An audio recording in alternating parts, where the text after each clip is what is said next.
బామ్మ కథలు 9 తెర వెనుక రాక్షసుడు రచన వసుంధరా రాణి మునిపెల్లిగారు. ఆ రోజు ఆదివారం కావడంతో విశ్వ, చింటూ, నీలిమ ముగ్గురు హాల్లోనే ఉన్నారు.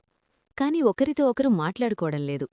విశ్వ తన ఐప్యాడ్లో కొత్త యుద్ధవిమానాల గేమ్ ఆడుతుంటే, చింటూ తన ఫోన్లో చిన్న చిన్న వీడియోలు చూస్తున్నాడు.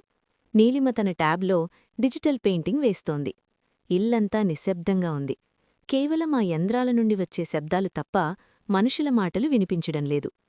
బయట ఒక్కసారిగా మబ్బులు పట్టి వర్షం మొదలైంది. గాలివానకు ఉతికిన బట్టలన్నీ తడిసిపోతుంటే బామ్మ వంటగది నుండి, పిల్లలు, బయట వర్షం పడుతోంది, త్వరగా వెళ్లి బట్టలు తీయండి, లేకపోతే తడిసిపోతాయి అని బిగ్గరగా అరిచింది. కాని ఎవ్వరి దగ్గర్నుండి సమాధానం రాలేదు. బామ్మ మళ్లీ 2-3 సార్లు పిలిచినా పిల్లలు పలకలేదు. అసలు వీళ్ళు ముగ్గురూ ఏం చేస్తున్నారు అని బామ్మ గబగబా వసారాలోకి వచ్చింది. అక్కడ ముగ్గురూ ఎవరి లోకంలో వాళ్లు మునిగిపోయుండడం చూసి బామ్మ ఆశ్చర్యపోయింది. పిల్లలు, బయట వర్షం పడి ఆకాశంలో అందమైన ఇంద్రధనస్సు వచ్చింది చూడండి అని పిలిచింది. విశ్వ తలకూడా పైకెత్తకుండా, నేను గూగుల్లో ఇంతకంటే మంచి ఇంద్రధనస్సు ఫోటోలు చూశాను బామ్మా అని సమాధానమిచ్చాడు. చింటూ, నీలిమ కూడా తమ స్క్రీన్లకే అతుక్కుపోయారు. బామ్మ వారి పక్కన కూర్చుని మెల్లగా అంది, పాపం, మీ దగ్గర ఉన్న సమయాన్ని ఆ తెరవెనుక రాక్షసుడు దొంగిలిస్తున్నాడని మీకు తెలియడంలేదు.